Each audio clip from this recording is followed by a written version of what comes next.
नमस्कार। नई उम्मीदों और आशाओं से भरी हुई एक नई सुबह जो आपसे कहती है संभावनाएं अनंत हैं, उठो और अपने कर्तव्य पथ पर आगे बढ़ते चलो। हमारा ये कार्यक्रम बिहार बिहान, जिसमें हम हर अंक में एक नए मेहमान से मुलाकात करते हैं और बातें करते हैं एक विशेष मुद्दे पर। आज कुछ विशेष लेकर आपके साथ है, तो सबसे पहले स्वागत आप सभी दर्शकों का कार्यक्रम बिहार बिहान में। आज का ये अंक लेकर मैं हूँ आपके साथ निहारिका और मेरे साथ है मेरी को होस्ट। नमस्कार, मेरा नाम है ऋचा राजपूत और बिल्कुल बहुत बहुत स्वागत है आपका इस नए कार्यक्रम में बिहार बिहान। बिल्कुल। दर्शकों, मैं और ऋचा आज बिहार बिहान के इस अंक के विशेष आकर्षण के साथ है और मैं आपसे ये कहूँगी कि हमारे समाज में कई ऐसे मुद्दे हैं जिन पर जब हम बातें करते हैं ना तो नज़रें चुराते हैं, है ना ऋचा? बिल्कुल। और उनमें से एक है माहवारी के संबंध में बातें करना और सैनिटरी पैड के बारे में बातें करना। पता है, आप विस्मित होते हैं जब आपको ये पता चलता है कि एक पुरुष महिलाओं से जुड़ी हुई इस समस्या पर लगातार काम कर रहा है और पूरी चेष्टा कर रहा है कि माहवारी से जुड़ी जो समस्याएं हैं और ये जो नज़रें चुराना है, इसकी वास्तविकता से लोगों को परिचित कराया जा सके और इसके वैज्ञानिक पक्ष से भी उन्हें अवगत कराया जा सके, ताकि जो हमारी महिलाएं हैं उनका स्वास्थ्य भी अच्छा बना रहे। आज के कार्यक्रम में हम आपकी मुलाकात करवाएंगे पैडमैन से। पर कार्यक्रम की शुरुआत करते हैं, बिहार बिहान की शुरुआत करते हैं अनमोल वचन से। सुबह की शुरुआत अनमोल वचन से जब होती है तो हमारे पास सकारात्मकता का द्वार खुल जाता है। क्या कहती हो ऋचा? बिल्कुल, और आज के अनमोल वचन बिल्कुल। महात्मा गांधी के द्वारा जो कहा गया है, ये हमारे अनमोल वचन। महात्मा गांधी ने कहा था, व्यक्ति अपने विचारों से निर्मित प्राणी है। वह जो सोचता है वही बन जाता है।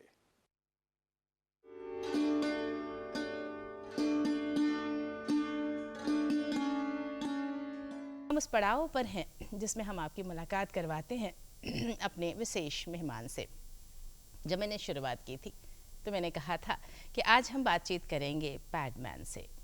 बड़ा अजीब सा लगता है, एक पुरुष, एक युवा जो ये सोचता है कि जो हमारे घर परिवार की महिलाएं हैं उन्हें जब माहवारी का सामना करना होता है, जो उनके लिए उनकी लाइफ का, उनके जीवन का एक अंग होता है, लेकिन उसका जो वैज्ञानिक पक्ष है और उस समय अपना ख्याल कैसे रखना चाहिए, इसकी जानकारी जब उन्हें नहीं होती या सही जानकारी नहीं होती है तो उनके स्वास्थ्य पर एक प्रश्न चिन्ह लग जाता है। बहुत अहम है कि माहवारी के प्रति जो हमारी महिलाएं हैं वो जागरूक हैं, जो लड़कियां हैं वो उसकी गहराई को, उसके वैज्ञानिक पक्ष को समझें और अच्छी तरह से अपना ख्याल रखें।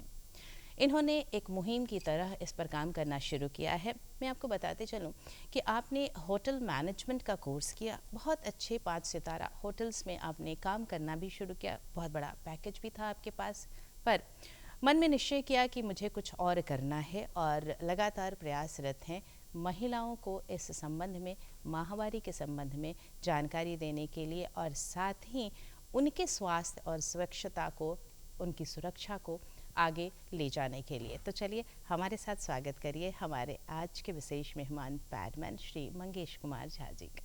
नमस्कार। सबसे पहले तो दूरदर्शन परिवार के माध्यम से बिहार के सभी श्रोता बंधुओं को नमस्कार और देश के सभी युवाओं को भी नमस्कार।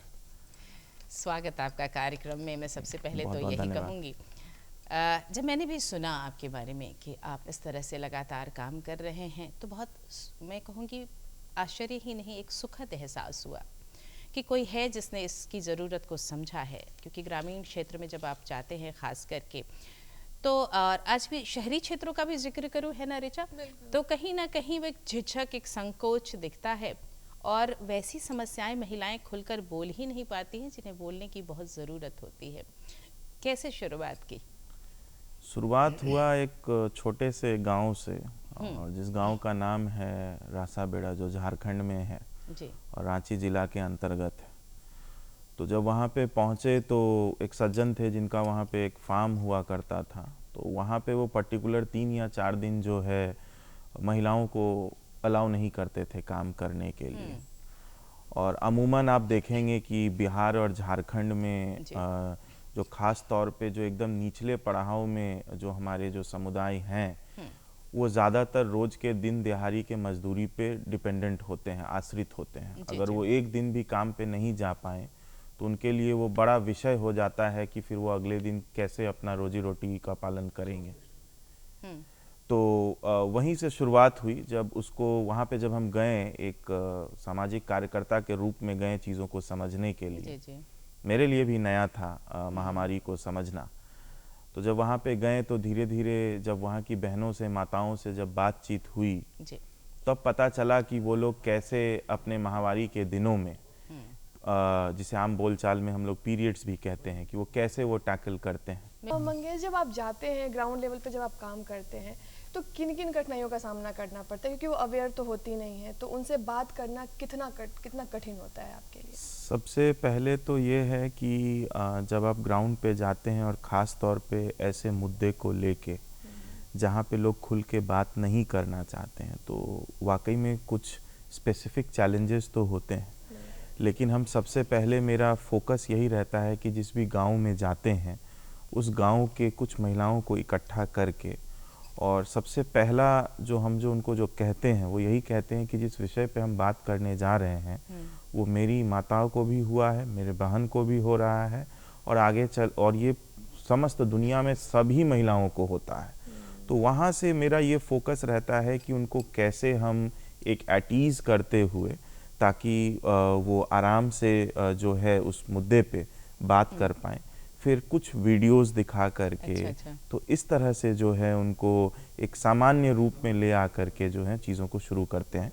लेकिन हाँ, ये फैक्ट है कि कठिनाइयाँ होती हैं, वो झिझक होता है, लेकिन वही है कि हम लोग उसी पे काम कर रहे हैं, तो झिझक से बाहर निकल के ही तो काम करना पड़ेगा। मंगेश जी, एक और चीज़ मैं जानना चाहूँगी, क्योंकि जब आपने इस काम की शुरुआत की तो आप बाकायदा जॉब कर रहे थे और अच्छी सैलरी के साथ आप काम कर रहे थे, तो मन में एक अंतर्द्वंद जरूर आया होगा कि क्या करूं, मैं इधर आगे बढ़ूं। आपने अपनी नौकरी छोड़ी और तब आपने महिलाओं के लिए काम करना शुरू किया। मैं आपको इसके लिए आपकी सराहना ज़रूर करूंगी, पर वो उस अंतर्द्वंद को भी जानना चाहूँगी, क्योंकि उससे आप कैसे उभरे और कैसे शुरुआत करें इसकी? दो चीज़ें होती हैं। एक तो पहला ये है कि भगवान का भक्ति एक सही उम्र से ही शुरू होना चाहिए। दूसरा ये है कि अगर हम सब अपने देश के पृष्ठभूमि में देखें तो जो देश की आज़ादी की जो पूरी मूवमेंट रही है, लाखों करोड़ों युवाओं ने उसमें अपना जान दिया। तो मेरा यही मानना है कि अगर कुछ करना है तो उसके लिए हमें एक सही समय से शुरुआत करना पड़ेगा। अगर हम देख रहे हैं कि हमारा भारत देश को आने वाले समय में सुपर पावर और एक वर्ल्ड गुरु के रूप में, अगर हम चाहते हैं कि विश्व गुरु के रूप में अगर उभरना है, तो मुझे लगता है कि ज़्यादा से ज़्यादा युवाओं को इसमें भागीदारी निभाना पड़ेगा। जब आप फील्ड में जाते हैं तो महिलाओं से जो आपकी बात हुई, तो ऐसा क्या था पहले, जो वो पहले क्या यूज़ करती थी, जो बाद में उनको पैड आपने अवेयर किया, उनसे पूछताछ की, तो वो पहले क्या यूज़ करती थी? देखिए, औसतम अगर आप नेशनल फैमिली हेल्थ सर्वे 4 का रिपोर्ट देखेंगे और फिर अभी कुछ दिनों पहले नेशनल फैमिली हेल्थ सर्वे 5 का भी रिपोर्ट आया है, तो 4 के रिपोर्ट के आधार पे जो झारखंड, बिहार या इधर के जिसमें छत्तीसगढ़, उड़ीसा भी है, अगर उस पूरे डेटा को आप देखेंगे तो कहीं ना कहीं झारखंड और बिहार वो निचले पायदान पे है। और लगभग 81.3%, 81.3% महिलाएं जो हैं वो झारखंड में और बिहार में वो टोटली अनअवेयर थी और जो अनहाइजीनिक प्रैक्टिस करती थी, जिसके अंतर्गत जो हमने जो पाया अपने ग्राउंड रिसर्च से, बहुत सारी महिलाएं जो हैं वो काऊ डंक, जो गोईठा जो होता है, उसको ये करके और पैड के फॉर्मेट में बहुत सारे गांव में हमने ये भी देखा, स्पेशली जो कोल वाला जो बेल्ट है, जहाँ पे कोयला वाला जो बेल्ट है, तो वहाँ पे जो मजदूर जो रोज़ के दिन दिहाड़ी पे काम करने जाती थी, वहाँ की माताएं बहनें, वो उनको उनमें पाया मैंने कि चारकोल डस्ट को जो है वो सैनिटरी पैड के फॉर्मेट में, तो ऐसा कोई भी चीज़ जो ब्लड को सोक करे वो लोग उन चीज़ों को यूज़ कर रहे थे, और जिसमें फिर कपड़ा भी था। तो ये जो है ये नेशनल फैमिली हेल्थ सर्वे 4, जब 5 का जब रिपोर्ट आया है तो वाकई में एक बहुत बड़ा बदलाव हुआ है। और मैं समझता हूँ कि इस बदलाव में वर्तमान के सरकार का भी, केंद्र सरकार का भी एक बहुत बड़ा योगदान रहा है। तो मंगेश बताइए कि नेशनल सर्वे 4 और 5 के तहत क्या क्या चीज़ें हो जैसा रही कि हैं? हमने कहा कि नेशनल फैमिली हेल्थ सर्वे 4 के अंतर्गत जो हमने जो पाया वो एक मास स्केल जो है महिलाओं का वो अनहाइजीनिक प्रैक्टिस कर रही थी। लेकिन हाँ, हमारे तरह बहुत सारे लोग जो देश भर में और वर्तमान के केंद्र सरकार भी खास तौर पे स्वच्छता और स्वास्थ्य को लेकर के जिस तरह से कार्य कर रही है, तो अगर आप नेशनल फैमिली हेल्थ सर्वे 5 का अगर आप रिपोर्ट देखें तो अभी फ़िलहाल पूरे देश में जहाँ पे हम लोग 4 में काफ़ी पीछे थे, अभी लगभग 64.4% महिलाएं जो हैं वो बिहार में जो हैं और पूरे देश में जो हैं वो कहीं ना कहीं वो हाइजीनिकली प्रैक्टिस कर रही हैं। तो इसका मतलब ये है कि एक बड़े स्केल पे जो है वो अवेयरनेस प्रोग्राम्स जो हैं वो ग्राउंड तक पहुंच रही हैं। लेकिन ये बात भी छिपाया नहीं जा सकता कि 15 से 20% जो महिलाएं जो अभी भी अनटच्ड हैं, जो अनहाइजीनिकली प्रैक्टिस कर रही हैं, हमें उन तक पहुंचना है। तो एक ये बहुत बड़ा समूह है जहां तक हमें पहुंच के और भी कार्य, और ख़ास तौर पे ग्रामीण परिवेश में अगर आप जाएंगे, क्योंकि शहर में क्या होता है कि बड़ा आसानी से जो है हमारे बहनों को, माताओं को जो है सैनिटरी पैड मिल जाता है, या एक मास मीडिया का भी एक बहुत बड़ा रोल है। पैडमैन मूवी आने के बाद बहुत लोग सजग भी हुए, लेकिन ग्रामीण परिवेश में अभी भी वो सजगता उस तरह से नहीं पहुंच पाई है। तो मेरा आप सबके माध्यम से वर्तमान के केंद्र सरकार और राज्य सरकार से भी यह आग्रह रहेगा कि कैसे हम सब इस मुहिम को गांव-गांव तक लेकर के जा सकें। जी, और अगर मैं बात करूं, आपने नेशनल हेल्थ सर्वे का भी जिक्र किया कि परिवर्तन दिखता है, सरकार इस ओर काफ़ी कदम भी उठा रही है। मैं यहाँ एक और बात आपसे जानना चाहूँगी कि अगर हम सैनिटरी पैड भी यूज़ करते हैं तो वर्तमान समय में उससे जुड़ी भी कई समस्याएं देखने को, सुनने को मिलती है। वहाँ भी ये समझना ज़रूरी है कि किस तरह के सैनिटरी पैड का हम इस्तेमाल करें या महिलाएं इस्तेमाल करें। इसके बारे में क्या विस्तार से बताना चाहेंगे? इसमें तो 2-3 फैक्टर है, तो आपके माध्यम से हम अपने सभी श्रोता बंधु को ये कहना चाहेंगे जो हमने जो कुछ रिसर्च में जो पाए। पहला ये कि सैनिटरी पैड को कितने देर में आपको जो है सो चेंज करना है, क्योंकि सबका ब्लड फ्लो अपने हिसाब से होता है। तो एक वो प्राइम फैक्टर होता है कि अगर आप काफ़ी देर तक अगर उसको आप नहीं बदल रहे हैं तो बहुत चांसेस होता है यूरिनरी ट्रैक्ट इन्फेक्शन का या तो फिर रिप्रोडक्टिव ट्रैक्ट इन्फेक्शन का। दूसरा जो सबसे महत्वपूर्ण है, जो मुझे भी बहुत विचलित करता है कि आज के समय में इस बाजारीकरण व्यवस्था में जितने भी सैनिटरी पैड उपलब्ध हैं वो सभी सैनिटरी पैड में एक थिन पॉलीमर सीट होता है जो कि बायोडिग्रेडेबल नहीं होता है। और साथ ही साथ अमूमन अगर आप देखेंगे कि एक महिला जो है, जब से एक माता और बहन मोनार्की को अटेंड करती है और टिल द टाइम वो मेनोपॉज तक पहुंचती हैं, वो लगभग 3500 से 4000 सैनिटरी पैड वो यूज़ करती हैं। बड़ी संख्या, तो एक काफ़ी बड़ी संख्या हो जाता है और ये बिल्कुल बायोडिग्रेडेबल नहीं होता है। तो मेरा आप सबके माध्यम से सभी ग्रामीण परिवेश में जितने भी महिलाएं हैं उनसे भी आग्रह रहेगा, शहरी में भी जितने भी महिलाएं हैं और जो भी व्यवस्थाएं हैं, जो भी हमारे समाज के जो स्टेक होल्डर्स हैं, उनसे भी मेरा यह आग्रह रहेगा कि स्कूल्स में जो है इंसिनेटर की व्यवस्था हो। पूरे देश भर में कस्तूरबा विद्यालय का भी एक कॉन्सेप्ट चल रहा है जहाँ पे हमारे घर की बहनें पढ़ रही हैं, तो वहाँ पे भी एक इंसिनेटर की व्यवस्था हो ताकि हम सब यूज्ड सैनिटरी पैड को जो है वो ऐसे ही कहीं ना फेंक दें या पानी में फ्लश कर दें। तो मेरा ये भी आग्रह रहेगा कि हम सबको मिल करके व्यवहार परिवर्तन के तरफ में भी काम करना है इस विषय के संदर्भ में।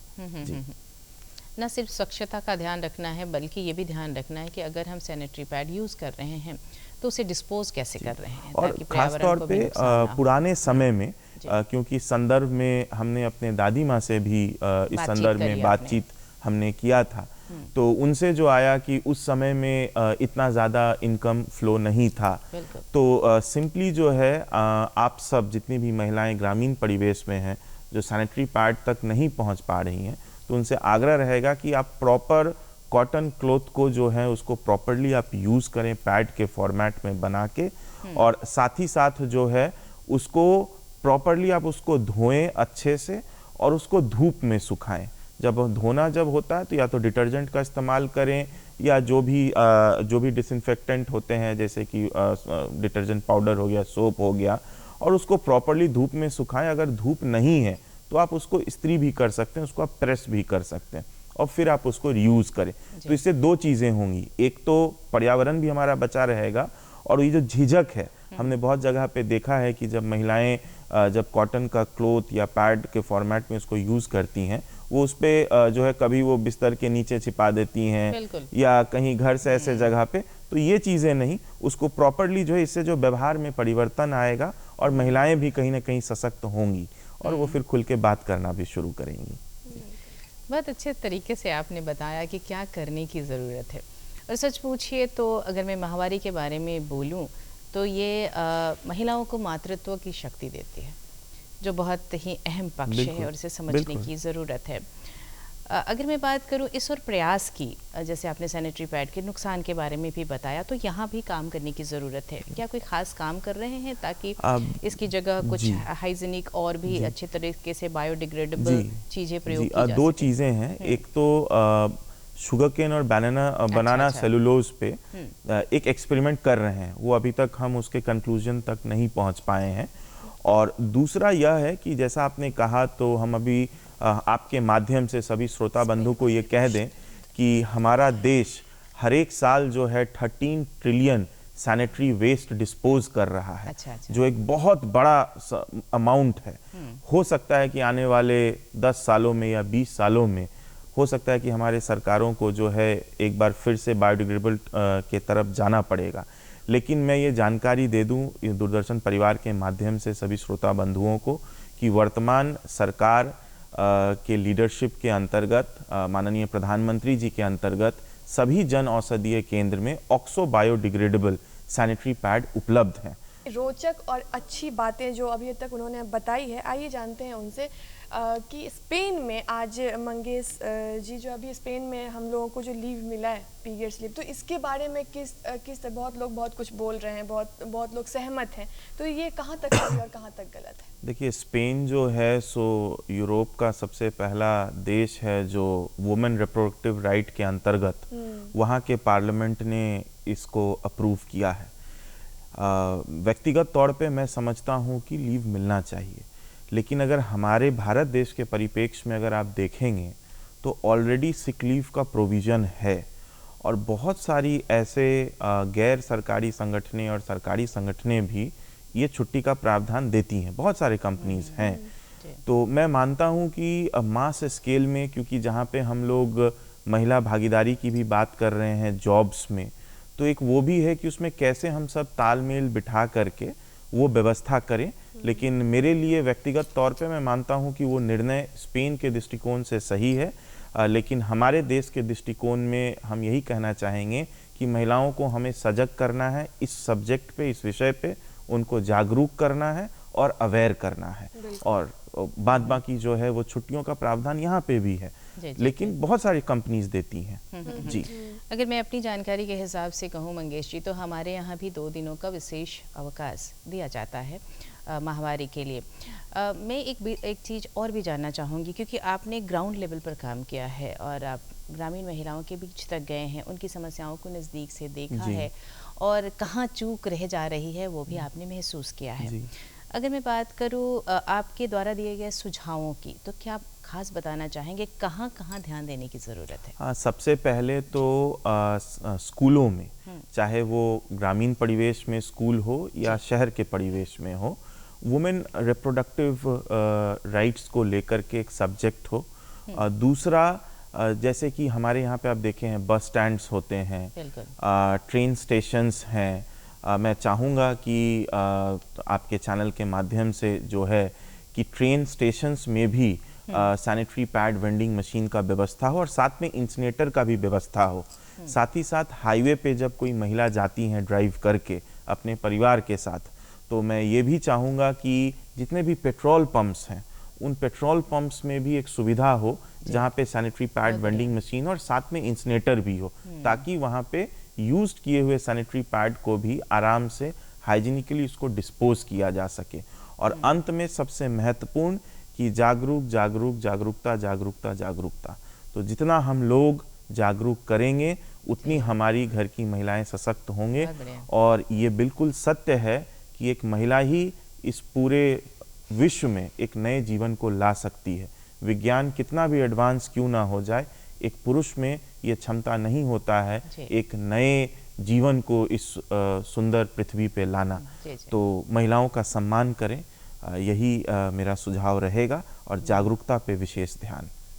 आपने एक शब्द का प्रयोग किया, जागरूकता, और मुझे भी लगता है कि बहुत अहम शब्द है, क्योंकि जब महिलाएं जागरूक हो जाएंगी तो स्वाभाविक तौर पर बहुत सारी समस्याएं अपने आप हल हो जाएंगी। तो यहाँ ध्यान देने की ज़रूरत है, और जिस तरीके से आप काम कर रहे हैं उन तक पहुँच करके, उनसे बातें करके, और उनको इस विषय में बात करने के लिए तैयार करने की भूमिका की भी ज़रूरत है। कभी कभी होता है कि बहुत सारी समस्याएं उन्हें होती रहती है, पर उनकी ज़ुबान बंद रहती है, वो नहीं कहना चाहती हैं, और इसके कारण कई तरह की बीमारियां, बड़ी बीमारियां भी महिलाओं को हो जाती है। जैसे ओवेरियन कैंसर की बात कर लीजिए, या किसी तरह के इन्फेक्शन की बात कर लीजिए। तो यहाँ भी सजग होना बहुत ज़रूरी है, और आपका जो ये एक शब्द है जागरूकता, वो बेहद ज़रूरी है, मैं ज़रूर कहना चाहूँगी।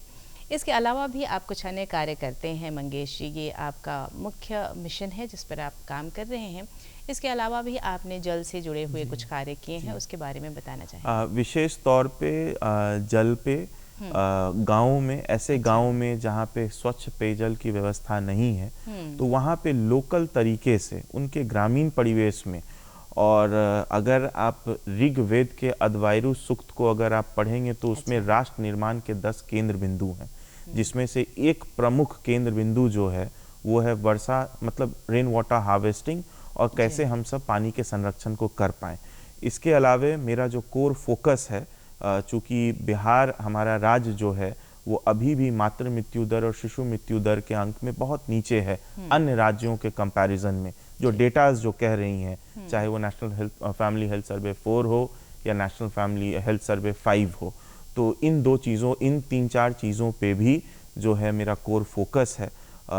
लेकिन हाँ, यही हम कहना चाहेंगे कि हमें इस तरह के काम को करना है जो कि इंटीग्रेटेड हो और महिला को ध्यान में रखते हुए, क्योंकि एक महिला ही एक सशक्त परिवार और मैं मानता हूँ कि सशक्त देश का निर्माण कर सकती हैं, क्योंकि हम सब अंत में यही कहते हैं कि भारत माता की जय। तो वहाँ पे भी माता है, घर में भी माता है। तो कोर फोकस मेरा वही रहता है कि कैसे माताओं और बहनों को देखते हुए एक इंटीग्रेटेड मॉडल पे काम किया जाए, ताकि गांव का गांव हमारा सशक्त हो और लोग अपने पैरों पे खड़े हो सकें।